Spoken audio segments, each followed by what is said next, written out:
उसमें हमने डिस्कस किया था एग्रीकल्चर बायोलॉजी के अंदर पादप प्रजनन किसे कहते हैं, पादप प्रजनन की प्रोसेस क्या होती है, प्रक्रिया क्या होती है। ठीक है, उसके बाद में पहली प्रक्रिया जो थी विविधता का उत्पादन, उसमें हमने डिस्कस किया था ग्रामीण, यानी ग्रामीण किसे कहते हैं, ग्रामीण के दौरान सिलेक्शन कितने टाइप का होता है, यानी वर्ण कितने टाइप का होता है, चयन कितने टाइप का होता है। फिर सेकंड हमने पढ़ा था जनन द्रव्य, जनन द्रव्य किसे कहते हैं, जीन कोश किसे कहते हैं, जनन द्रव्य संरक्षण के मेथड क्या क्या है, उस पर हम डिस्कस कर चुके हैं। अब तीसरा है विविधता उत्पादन करने वाला कारक, जिसका नाम है पादप पुनर्स्थापन। पादप पुनर्स्थापन किसे कहते हैं, जैसे आपको नाम से स्पष्ट दिख रहा होगा, पादप मतलब पेड़ या किस्म या फसल, पुनर्स्थापन यानी पूर्व मतलब पुनः किसी स्थान पर स्थापित करना, क्या कहलाता है, पादप पुनर्स्थापन। इसकी डेफिनेशन बनाएंगे हम। पादप पुनर्स्थापन का मीन्स क्या बनाएंगे, नई जगह स्थापना, क्या कह सकते हैं, नई जगह स्थापना। तो हम यहाँ पादप पुनर्स्थापन की डेफिनेशन लिखेंगे, किसी पादप प्रजाति को ऐसी जगह स्थापित करना जहाँ उसे पहले नहीं उगाया जा रहा हो, ऐसा किस्म या ऐसा प्रक्रिया क्या कहलाएगी, पादप पुनर्स्थापन कहलाएगी। फॉर एग्जाम्पल के तौर पे देखें, एक किस्म है ए जिसे कश्मीर में उगाया जा रहा है। कहाँ उगाया जा रहा है, कश्मीर में उगाया जा रहा है, लेकिन उसे राजस्थान में उगाया नहीं जा रहा। तो कश्मीर से लाकर राजस्थान में उगाना क्या प्रक्रिया कहलाएगी, पादप पुनर्स्थापन की प्रोसेस कहलाएगी। यानी एक बार वापस, पादप पुनर्स्थापन किसे कहते हैं, किसी पादप किस्म को ऐसे स्थान पर लाकर उगाना जहां उसे पहले नहीं उगाया जा रहा हो, ये प्रक्रिया क्या कहलाती है, पादप पुनर्स्थापन कहलाती है। आप नोट डाउन भी कर सकते हैं, जो मैंने बोला है उसको पॉज करके एक बार आप नोट डाउन भी कर सकते हैं। तो पादप पुनर्स्थापन मतलब नई जगह पर स्थापना। आप कोई भी पूछ ले पादप पुनर्स्थापन क्या है, भाई नई जगह पे क्या कर रहे हैं हम, स्थापना कर रहे हैं। अब सेकंड टॉपिक आता है पादप पुनर्स्थापन कितने टाइप का होता है, कितने प्रकार का होता है। जब हम इस पे डिस्कस करेंगे कि कितने टाइप्स का होता है, तो हमें आंसर मिलेगा कि पादप पुनर्स्थापन दो प्रकार का होता है, प्राइमरी और सेकेंडरी, प्राथमिक और द्वितीयक प्रकार का पादप पुनर्स्थापन। अगर हम बात करें प्राथमिक पादप पुनर्स्थापन, कोई किस्म थी ए जो कश्मीर में उग रही थी, उसको लाकर सीधे ही कहाँ उगा दिया गया, राजस्थान में उगा दिया गया। इस प्रकार का पुनर्स्थापन क्या कहलाएगा, प्राइमरी। अर्थात यानी अभी तक समझ में नहीं आया, अर्थात किसी पादप किस्म को सीधे ही ऐसे स्थान पर उगाना जहां पहले उसे नहीं उगाया जा रहा हो, वो क्या कहलाएगा, प्राथमिक पादप पुनर्स्थापन। यानी जो डेफिनेशन इसकी थी वो किसकी है, प्राथमिक की है। लेकिन सेकेंडरी में आप क्या देखोगे, कोई किस्म है ए जो कश्मीर में उग रही है, कहाँ उग रही है, कश्मीर में। उसी पादप की एक किस्म है, दूसरी प्रजाति है उसी पादप की, उसकी किस्म है बी जो कहाँ उग रही है, राजस्थान में। इन दोनों स्थानीय किस्मों के बीच, इन दोनों अलग अलग किस्मों के बीच में क्या कराएंगे, संकरण कराएंगे, और उससे प्राप्त जो किस्म होगी उसको कहीं दूसरी जगह उगाएंगे, तो वो क्या कहलाएगा, द्वितीयक पादप पुनर्स्थापन।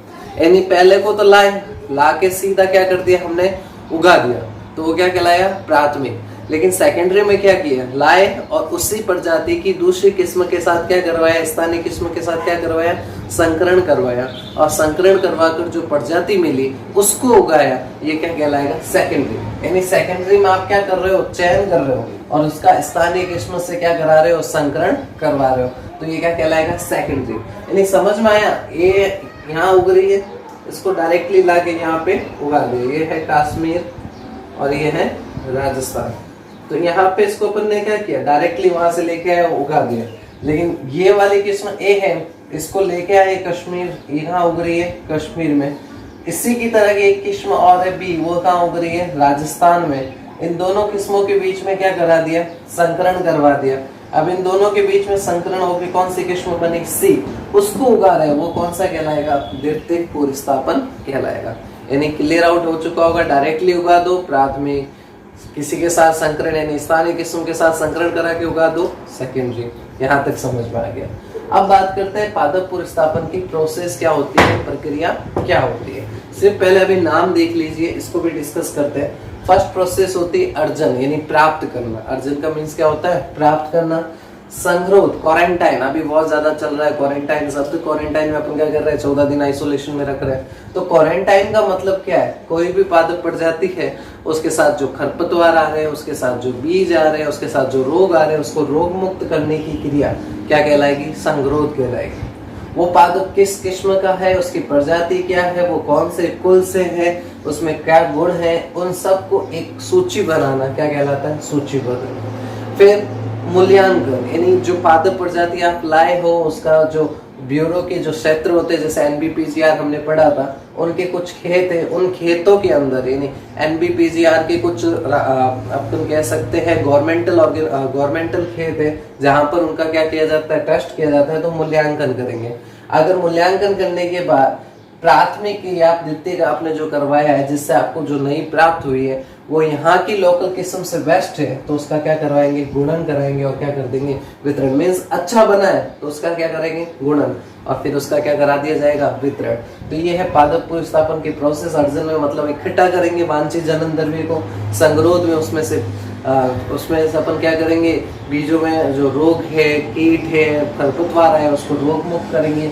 फिर उनकी एक सूची बनाएंगे, कैटलॉग बनाएंगे, क्या क्या गुण है, कौन से कुल से बिलोंग करता है, क्या टाइप है, क्या विभेद है। फिर इसका ईसापुर क्षेत्र के अंदर एनबीपीजीआर का एक ईसापुर क्षेत्र है, वहां पे मूल्यांकन किया जाएगा। मूल्यांकन के पश्चात अगर किस्म जो है स्थानीय किस्म से बेटर है, स्थानीय किस्म से अच्छी है, तो उसका गुणन और क्या करवाया जाएगा, वितरण करवाया जाएगा। तो यहाँ पे एक चीज क्लियर होगी आपको, पादप पुष्टापन क्या हो गया, कंप्लीट। यानी पादप पुष्टापन किसे कहते हैं, नई जगह पे किसी भी पादप को लाके क्या कर रहे हैं, स्थापना कर रहे हैं, वो क्या कहलाएगा, पादप पुष्टापन कहलाएगा। अगर आप डायरेक्टली उगा रहे हो, लाए और उगा दिया, तो क्या कहलाएगा, प्राथमिक। अगर आप लाने के बाद स्थानीय किस्म से क्या कराया आपने, संकरण करवाया, क्या करवाया, संकरण करवाया, और संकरण के पश्चात जो किस्म मिली उस किस्म को उगाया, तो वो क्या कहलाएगा, द्वितीय। क्या कहलाएगा, द्वितीय का कहलाएगा। यहाँ तक कोई डाउट, यहाँ तक कोई आपको दुविधा कि भाई ये चीज समझ में ना हो, ये बहुत ही इजी है, बहुत ही अच्छा कंसेप्ट है, आप आराम से इसको क्या कर सकते हो, क्लियर आउट कर सकते हो। ठीक है, अब अपन बात करेंगे पादप पुष्टापन की प्रोसेस को मैंने बताया, तो ज्यादा कोई इसके अंदर प्रोसेस के अंदर ज्यादा कुछ है नहीं। अर्जन, ठीक है, अर्जन में वांछित जनन द्रव्य को हम क्या करेंगे, इकट्ठा करेंगे। सेकेंडरी है हमारे पास संगरोध, जो हमने जनन द्रव्य इकट्ठा किया है उस जनन द्रव्य में कोई रोग तो नहीं है, कीट तो नहीं है, खरपतवार तो नहीं है, उसको क्या करेंगे, मुक्त करेंगे। तीसरा है सूचीबद्धन, यानी जो विभेद हमें, क्योंकि पूरा जो पादप पुष्टापन है वो किसके अंडर में होता है, एनबीपीजीआर के अंडर में होता है। एनबीपीजीआर क्या होता है मैं आपको पहले से बता चुका हूँ।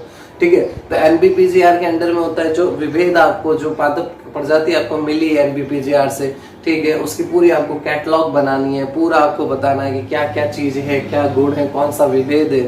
ठीक है, सूचीबद्ध होने के बाद में नेक्स्ट हमारा रहता है मूल्यांकन करना। तो एनबीपीजीआर का एक क्षेत्र है ईसापुर क्षेत्र, और 4 अन्य और क्षेत्र है, वहां पे उनको उगाया जाता है, उनका क्या किया जाता है, मूल्यांकन किया जाता है। फिर अगर स्थानीय किस्म से वो बेटर है तो उसका क्या करा दिया जाता है, गुणन और वितरण करवा दिया जाता है।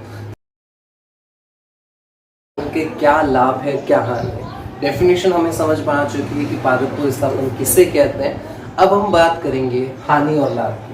तो सबसे पहले अगर हम लाभ की बात करें तो लाभ की बात में आपको सीधी सी बात है, आप पादप पुष्टापन में क्या कर रहे हो, कोई किस्म को लाकर किसी और जगह पर उगा रहे हो।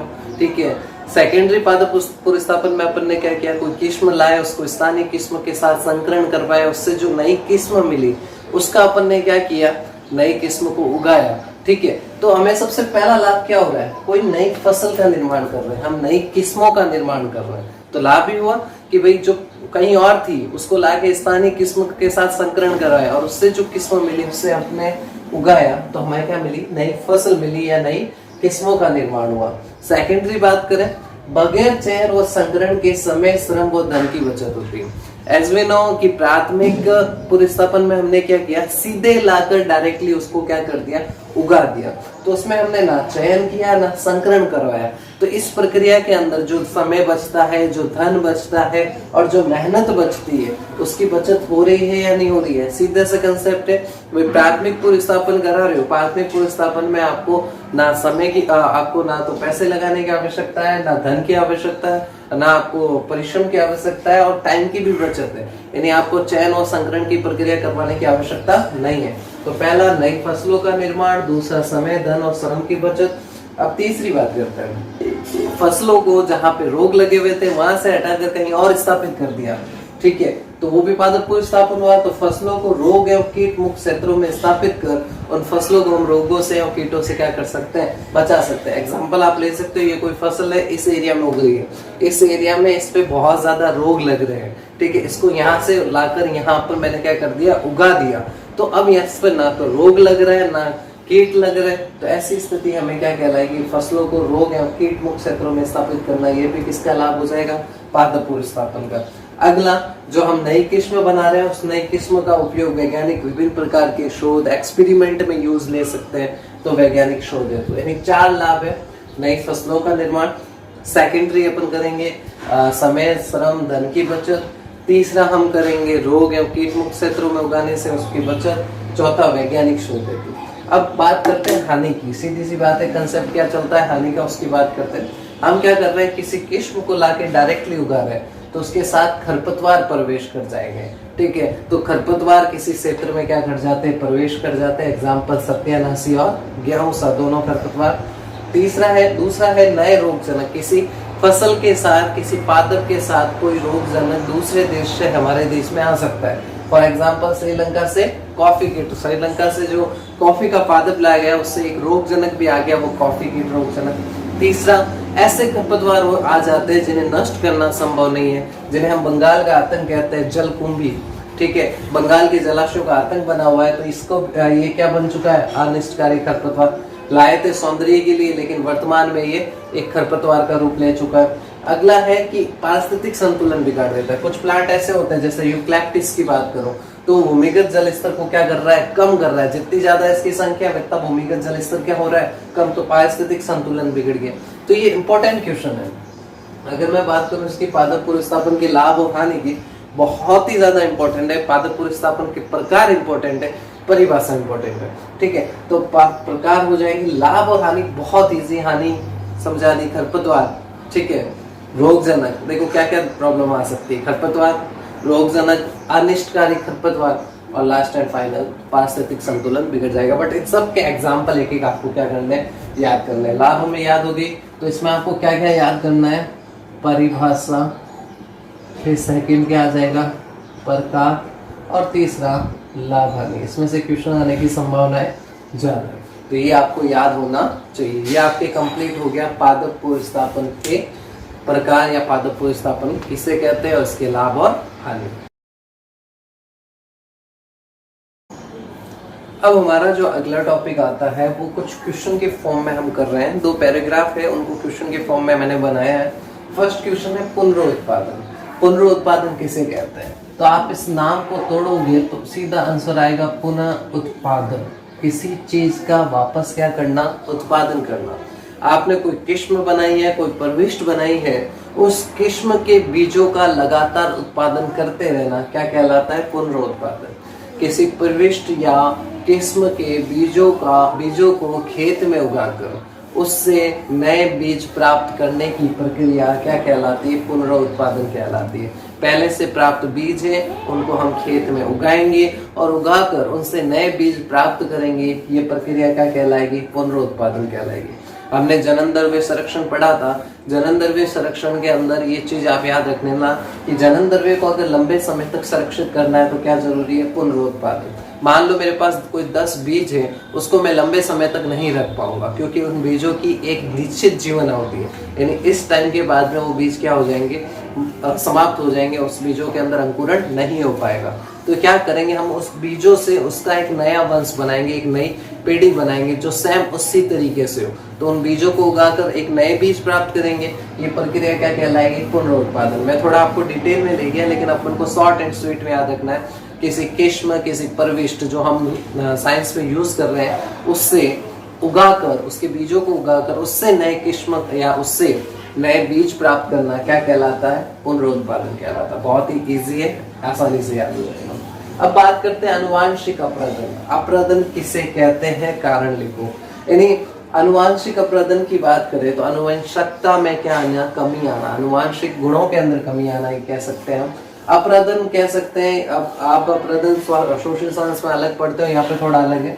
तो हम कह सकते हैं जो जंगली किस्म है, किसी फसल की जो जंगली किस्म है और एक कृषि किस्म है जो हम खेतों में उगा रहे हैं, और एक जंगली किस्म जो जंगलों में उग रही है, उन दोनों की भिन्नता में धीरे धीरे क्या आने लग गई है, कमी आने लग गई है, विविधता कम होने लगी है। पहले क्या होता था, जंगली किस्म की अलग थी और कृषि किस्म अलग थी, दोनों में बहुत ज्यादा भिन्नता थी, दोनों में बहुत ज्यादा क्या थी, विविधता थी। जंगली किस्मों के अंदर रोग प्रतिरोधक क्षमता, कीट प्रतिरोधक क्षमता ज्यादा थी, कृषि योग्य किस्मों में कम थी। लेकिन अब इन दोनों में विविधता क्या होने लग गई है, कम होने लग गई है। तो इसकी परिभाषा बनेगी, जंगली किस्मों और कृषि योग्य किस्मों की विविधता में क्या होना, कमी होना, यानी डिफरेंस आ जाना। उनकी जो विविधता है वो धीरे धीरे क्या हो रही है, लो हो रही है, कम हो रही है। ये प्रक्रिया क्या कहलाएगी, आनुवंशिक अपरदन कहलाएगी।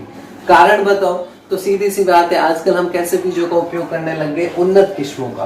तो ये उन्नत किस्म के बीज शायद कहीं ना कहीं हमने जंगली प्रारूपों से ही लिए, जंगली किस्मों से ही लिए, तो उसके गुण आ चुके हैं, तो अपना विविधता में क्या आ रही, कमी। सेकेंडरी, सुधरी फसल प्रणाली, हम ऐसी फसल प्रणालियों का यूज करने लग गए हैं जिससे उसके जंगली प्रारूप अपना आप ही क्या हो गए, नष्ट हो गए।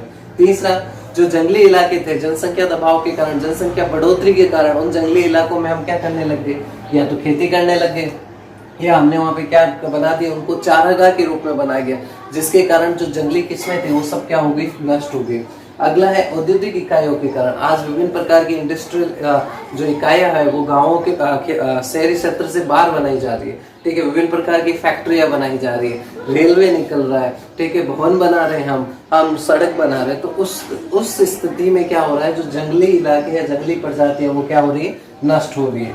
फिर खरपतवार पुनर्स्थापन के कारण खरपतवार नए स्थापित हो गए, जिसके कारण जो किस्में थी उनके जो जंगली प्रारूप थे वो या तो कम हो गए या बिल्कुल ही क्या हो गए, खत्म। तो आपको यहाँ पे ये और ये क्वेश्चन याद करना है अच्छे से। इसके कोई 2 या 3 कारण आप याद कर लोगे वो बेटर है। उन्नत किस्में, सुधरी फसल प्रणाली, जंगली इलाकों का यूज खेती और चारागाह के अंदर करने के कारण। तो ये बहुत ही ईजी याद हो जाएगा। पुनरुत्पादन वापस बता देता हूँ, नया निर्माण करना, प्रविष्ट का बीजों को उगाकर नए बीज का निर्माण करना। पुनरुत्पादन, अनुवांशिक अपरदन, अनुवांशिक अपन कह सकते हैं जंगली किस्म और कृषि योग्य किस्म, दोनों में आने वाली विभिन्नता का क्या होना, कम होना। कारण आपके सामने।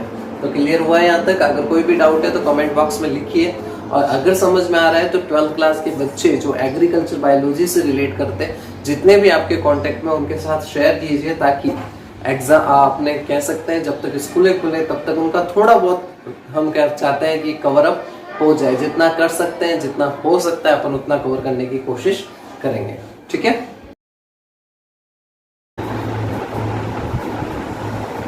आज का अपना जो अब लास्ट टॉपिक है वो लास्ट टॉपिक है उद्गम केंद्र। उद्गम केंद्र यानी किसी का उत्पत्ति केंद्र। ये सुझाव, ये धारणा दिया था एक रूस के आनुवंशिकविद थे वेविलो। उन्होंने क्या किया था, जंगली और कृषि प्रारूपों का बहुत ज्यादा अध्ययन किया था फसलों के। तो उन्होंने ही उद्गम केंद्र का सिद्धांत, एक सुझाव दिया।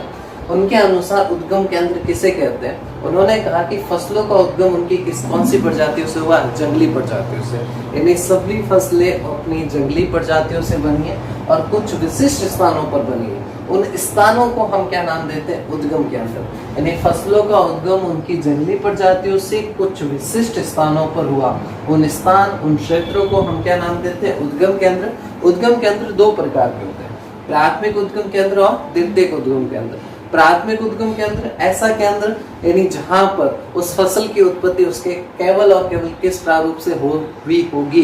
जंगली प्रारूप से हुई होगी। यानी फसलों का उद्गम अगर जंगली प्रारूप से हुआ है तो प्राथमिक, अगर फसलों का उद्गम कृषि प्रारूपों के कारण हुआ है तो कौन सी होगी? द्वितीयक। यानी ऐसा क्षेत्र जहाँ पे कृषि प्रारूपों में विभिन्नता पाई जाती, विविधता पाई जाती, वो कौन सा केंद्र हो जाएगा? द्वितीयक उद्गम केंद्र। तो यहाँ पे सीधी सी डेफिनेशन है, जहाँ पर निर्माण हुआ वो क्या हो गया? उद्गम केंद्र। अब यहाँ पे एक छोटा सी बात बताना चाहूंगा। इसकी जो एक सारणी आ रखी है पेज संख्या 6 किताब के अंदर, आप देख लीजिएगा। उस सारणी में विभिन्न बातें बताई गई है कि भूमध्य सागर में किसका हुआ, चीन में किसका हुआ, भारत में किसका हुआ। अगर मैं भारत की बात करूं तो धान, अरहर, चना, ये सब कहाँ उत्पन्न हुए थे? उनका उद्गम केंद्र कहाँ माना जाता है?